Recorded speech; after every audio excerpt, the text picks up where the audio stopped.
મિત્રો, ગુજરાતમાં મુખ્યત્વે સૌરાષ્ટ્ર વિસ્તાર એની અંદર વેલડી અને અર્ધ વેલડી બે પ્રકારની મગફળીનું વધારે વાવેતર થાય છે. એમાં વેલડીનું 20% જેટલું ઉભળી જે કહેવાય છે એનું 20% છે અને વેલડી જે છે એનું 80%. એટલે આપણે જે વાત કરવા જઈ રહ્યા છીએ GG20 મગફળી, એ ગુજરાતની અંદર 80% ઉપર વાવેતર એનું થાય છે. તો એ બાબતની આજે આપણે ચર્ચા આગળ કરતા રહીશું. તો મિત્રો, આમ તો લોંગ ટાઈમથી આપણે મગફળીનું વાવેતર થતું જ હોય છે અને ગુજરાતની અંદર સૌથી હાઈએસ્ટ વાવેતર મગફળીનું થતું હોય ત્યારે આબોહવા અને જમીન બાબતનો મુદ્દો હું તમને શોર્ટમાં સમજાવી દઉં તો ગુજરાત રાજ્યમાં ચોમાસું અને ઉનાળુ એમ બંને ઋતુમાં મગફળીનો પાક આપણે લઈએ છીએ. મગફળીના પાકને મધ્યમકાળી અને ગોરાળુ જમીન વધુ માફક આવે છે. સાથે સાથે મિત્રો, જ્યારે આપણે મગફળીનું વાવેતર કરતા હોય ત્યારે એની અંદર ટોપિક એક ઉમેરી દઉં કે પાયાના ખાતર તરીકે હું જો સજેસ્ટ કરવા માગું તો 12-32-16 સાથે બેન્ટોનાઇટ સલ્ફર 90% જે આવે છે દાળ, એ નાખવાથી તેલીબિયા પાક છે એટલે ખાસ જરૂરી છે.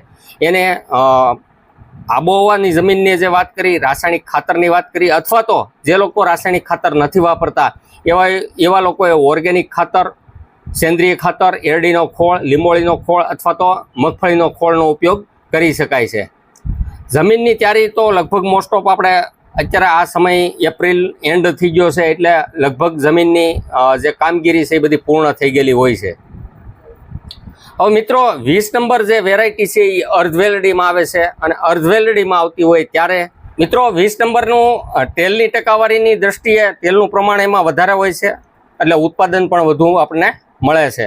તો મિત્રો, મગફળીની બે રીતે અવેલેબલ થાય છે બિયારણ. એક તો આખા ડોડવાના રૂપમાં મળે છે અને દાણાના રૂપમાં પણ મળે છે.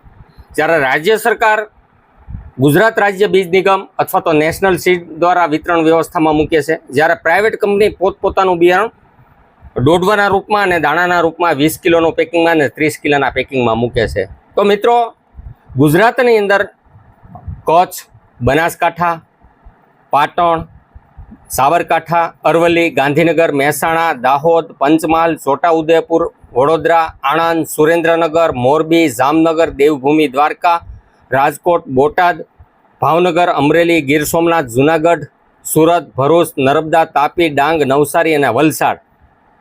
મિત્રો, ગુજરાત રાજ્ય બીજ નિગમની તમામ જિલ્લાની અંદર એની ઓફિસો આવેલી છે અને એના ડીલર નેટવર્કથી પથરાયેલું ઓલ ગુજરાતની અંદર છે. તો મિત્રો, મેં તમને વાત કરી એમ ગુજરાત રાજ્ય બીજ નિગમ અને એટલા જિલ્લાની અંદર ગુજરાત રાજ્ય બીજ નિગમ ડીલરનું નેટવર્ક પથરાયેલું છે અને આપણે છેલ્લા 2-3 સિઝનમાં જોઈએ તો એમાં ખરીફ સિઝન, ઉનાળુ સિઝન અને શિયાળુ સિઝન એની અંદર આપણે ઘણા ખેડૂતોને હેલ્પ કરેલી હતી.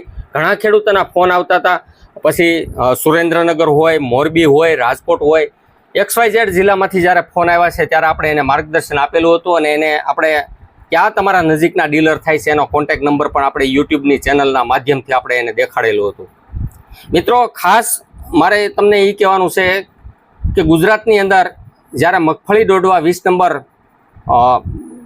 તમામ જિલ્લાની અંદર ધીમી ગતિમાં અત્યારે ચાલુ છે, પહોંચવાની સ્થિતિએ છે. જો મારી વાત કરું તો મારા ડેપો ઉપર અત્યારે હાલમાં 20 નંબર મગફળી જે તમે જોઈ શકાય છે કે જે સર્ટિફાઈડ છે અને આખી મગફળી છે,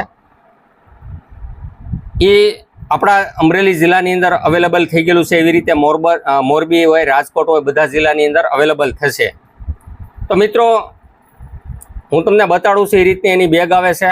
મિત્રો, ગુજરાત રાજ્ય બીજ નિગમનું સર્ટિફાઈડ આખા ડોડવા એ જે તમને મેં આ બેગમાં બતાડ્યા, એ તમને એનું જે પેકિંગ આવે છે 30 કિલોનું, એ તમને હું દેખાડું છું.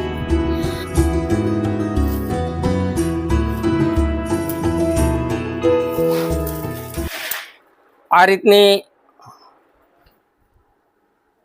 સીલ પેક આવે છે, પણ આપણે ખોલી અને જોવા માટે ખુલ્લી એક રાખી છે બેગ, તો આપણને ખ્યાલ આવે કઈ રીતનું બિયારણ છે, કેવી રીતનું છે, એ જોવા માટે ખેડૂતો માટે ખાસ મૂકેલું છે આપણે એક બેગ.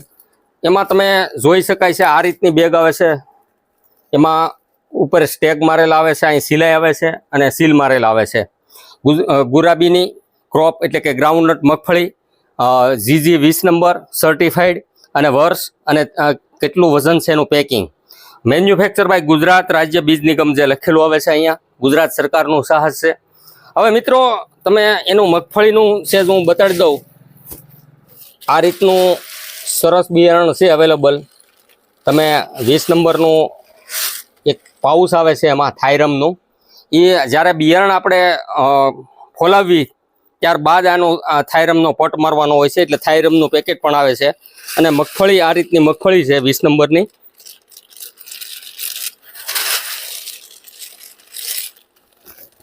તો મિત્રો આપણે આ મગફળી જોઈ અને એની ઉપરથી આપણે હું તમને વાત કરું તો આખી દોડવા લેવાથી કેવા ફાયદા છે. એક તો જાણે એમાં આપણે જાતે જ ફોલવાનું હોય છે, એટલે ભેજની ટકાવારી નહિવત થઈ જાય. અને જ્યારે ભેજની ટકાવારી તમે બજારની અંદરથી ફોલ મશીનમાંથી જે લાવો છો સાદા દાણા, એની અંદર 20 થી 30% જેટલો ભેજ રહેલો હોય છે, જે આપણે વાવેતર વખતે આપણને ઉગાવો લીધા પછી આપણને ખબર પડે છે 30% આપણે ડેમેજ થાય છે. અને એ નુકસાની બહુ મોટી હોય છે.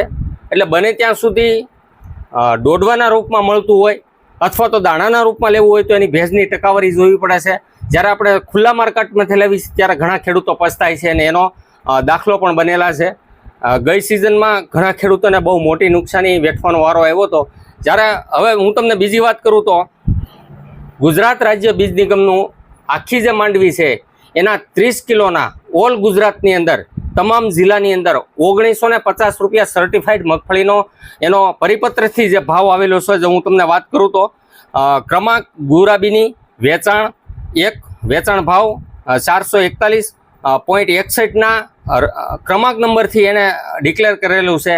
અને એની તારીખ છે 7 એપ્રિલ 2025 અને એના ભાવ 1950 રૂપિયા ઓલ ગુજરાતના તમામ જિલ્લાની અંદર લાગુ પડે છે. એટલે ખેડૂતોને કોઈ પણ જિલ્લાના ખેડૂત હોય એના 1950માં 30 કિલો મગફળી દોડવા અવેલેબલ છે. બીજું ઘણા મિત્રોને ગયા વર્ષની સિઝનમાં અને 3 સિઝનમાંથી આપણે ગુજરાત રાજ્ય બીજ નિગમની જે સપોર્ટ કરી અને એના કોન્ટેક નંબર મેળવી તમારા વિસ્તારના જે ડીલર હોય એનો કોન્ટેક કરાવેલો છે. મારી સૌ ગુજરાતના ખેડૂતોને અપીલ છે, જ્યારે મગફળીના બાબતનો કોઈ પણ પ્રશ્ન હોય તો મને કોલ કરજો. બીજું એક ખાસ અગત્યનો હું કહી દઉં, આ ફક્ત મગફળીનો વિડીયો છે, મગફળી બિયારણ માટેનો વિડીયો છે. હવે બીજ માવજત, રાસાયણિક ખાતરની વ્યવસ્થાપન, એનો સંપૂર્ણ વિડીયો જે વધુને વધુ આપણને ઉત્પાદન આપે એને એના માટેના ટોપિક 1 by 1 આપણા વિડીયો ટૂંક સમયમાં આપણે રજૂ કરશું. ધન્યવાદ સાથે રાજેશ્વરા, આભાર.